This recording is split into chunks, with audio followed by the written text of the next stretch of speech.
Welcome to another episode of the Passing Through podcast. I have almost no time for this episode, so this may be the quickest episode in this show's history. There is a stink bug that just flew into the window of Wilma, our Volkswagen Transporter. It's stuck in the screen, luckily, so it hasn't entered the vehicle, but it is... Now there's a fly.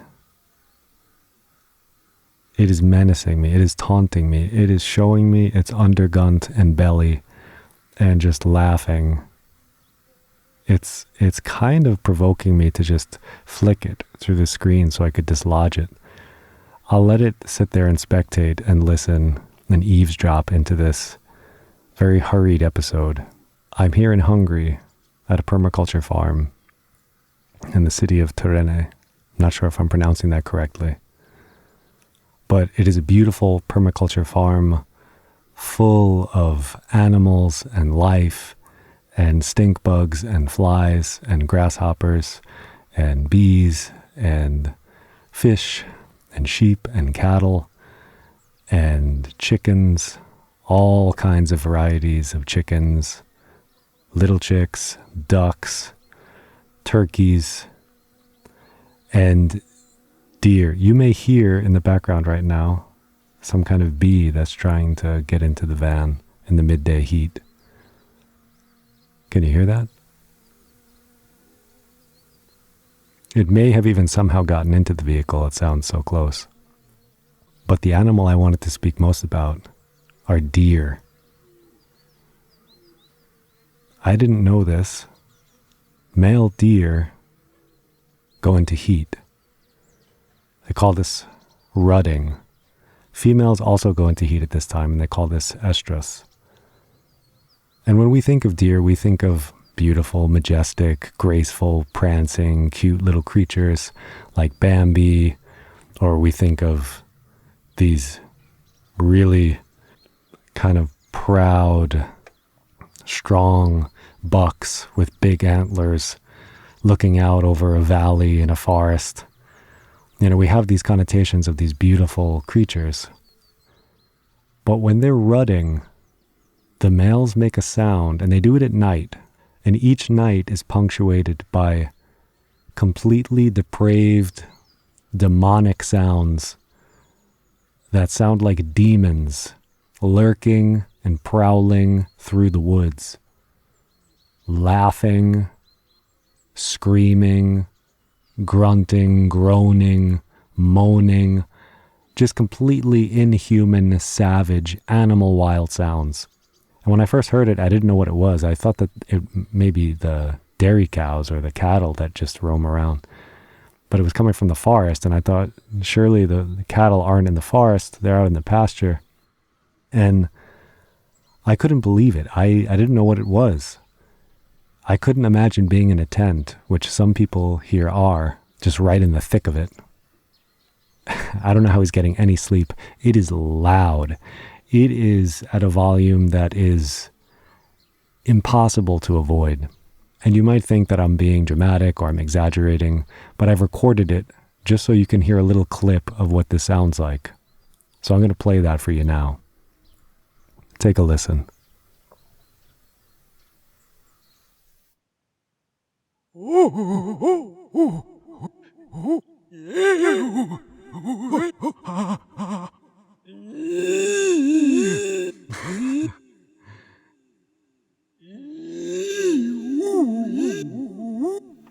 I'm kidding, that's just me. Here's the real sound.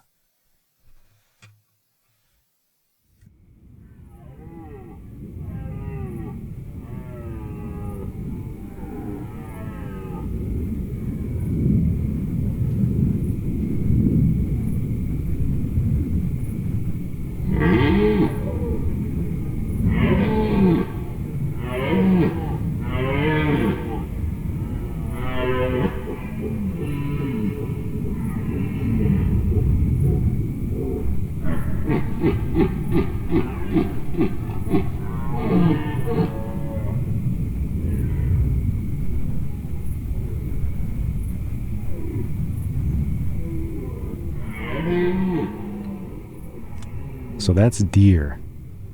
Male deer are making that sound.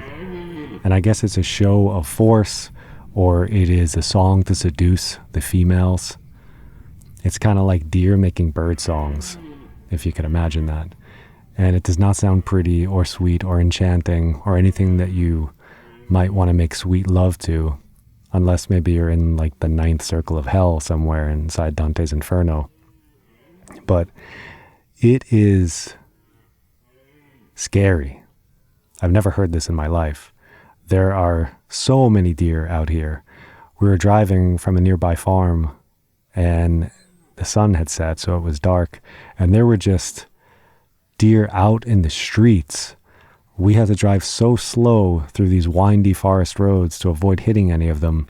I think what happens is they get kind of drunk and intoxicated on the pheromones of the females, and the males just do things that they normally wouldn't do. They put themselves into precarious, dangerous situations in pursuit of the females in order to mate. It must be a dangerous time for them. I think they're fairly aggressive towards one another in this competition for who gets the harem of females. You'll hear them locking antlers, you'll hear them just fighting through the night. So it's a pretty interesting thing to hear, and the full moon has been in full swing. Today there's a course going on food forests, and we're going to be planting trees. I was helping to unload a car full of just wild apple trees, wild plums, pine trees, trees that I don't even know the names of. So in a little while here, we're going to be doing that. And I have a quick few minutes to squeeze out where I could record an episode just to give you a kind of update of what's going on and share a couple of stories. So I just wanted to share a quick story about the first permaculture principle. I think maybe I'll do a series where I try to incorporate some of the permaculture principles for those of you who might be like, what is this permaculture thing you keep talking about? Why should I care about permaculture? What is it? How does it relate to my life? Permaculture, as I've mentioned before, is a way to design a system. And that system can be an earth system. It can be a relationship. It can be your relationship with yourself. It has a general application to a wide variety of things. Generally, for most intents and purposes, it's going to be about regenerative agriculture and human settlements and how we can live in harmony with nature and still have surplus and still eat while also giving back to nature and letting a landscape do what it wants instead of what we want it to do. That's kind of it in a nutshell. It's much more complicated than that, and there are many principles, but at its core, it's just a kind of design philosophy that takes a holistic systems thinking approach, and some people describe it as a revolution disguised as gardening, which I also really like. But one of the first principles, actually the first principle, is observe. And this is something that most of us don't do in our busy lives because we're just distracted. We're running around. We have a million things to do. We're working 9 to 5. We have a family to feed. And if you don't, you have yourself to feed. You have all of your own history of traumas and fears and insecurities and stressors and things to think about and figure out and a life to live, all while there's just a chaotic whirling of things happening around you, things that need tending to. And we often have precious little time for ourselves. So we're busy and we're distracted. We have our phones in our pockets. Our eyes are always on the screens. Our minds are elsewhere. And we don't observe a lot. We miss a lot of things. We're not very present. And this is why mindfulness practices and meditation, for a lot of people, have a lot of appeal, myself included. I haven't been meditating for a while now. I miss it. I hope to pick the practice back up, but it's hard on a farm when you're getting up at 6 a.m. and you're working all day into the night. So when I can, I will restore that practice because the benefit is palpable and profound and correlates directly to the work that I'm doing here, to permaculture. Because one of the things that you have to be good at is observing a landscape, seeing how the wind moves, how the sun moves, what kind of energetic forces are passing through a landscape. What time are the animals in a certain place? the insects even. What time do the stink bugs come around the window like a dirty, little perverted peeping Tom trying to see what's happening inside of a van parked at a permaculture farm?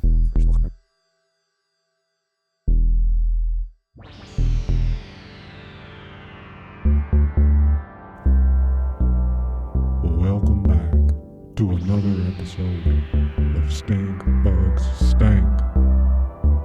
We're here on location with local stink bug Richard Cheese. Richard, can you tell us why you stink? Well, actually, I just don't know. And now, a quick word from our sponsor.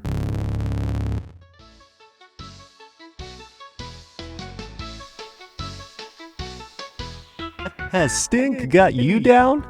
Well, let stink be a thing of the past. With Stink Be Gone, you won't ever find yourself looking inside a window of a stranger that you don't know, prowling in their garden in the home in the rain, in their backyard, standing on garden gnomes, looking in the window just to get a quick glimpse of a love you once had, or a family that you wish was your own.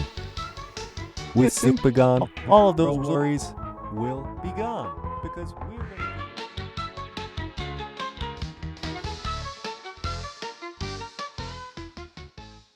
These are important things to know.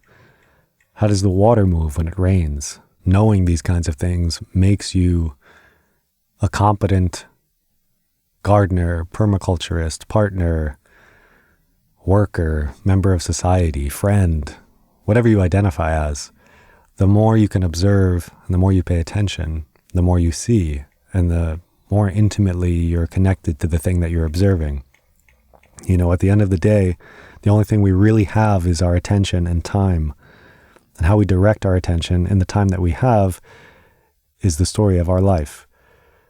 So here, just even observing the deer has been a pretty remarkable thing. And it just reminds me how important observation is in anything that we're doing, and how many of us, myself included, are not being as present as we can be. B. Please stay tuned.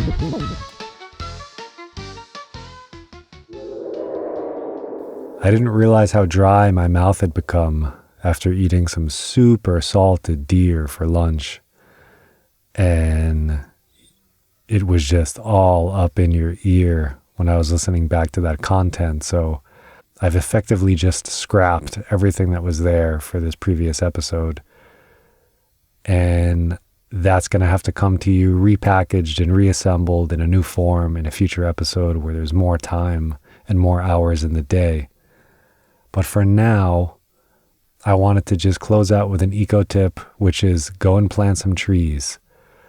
Because getting your hands in the soil, connecting with a local ecosystem and an environment where you can visit a tree and watch it and kind of nurture it and monitor it is really valuable, because it gives that tree a fighting chance of surviving. And if the tree survives, you get the knowledge that you've done something that has impact in an area for hundreds of years.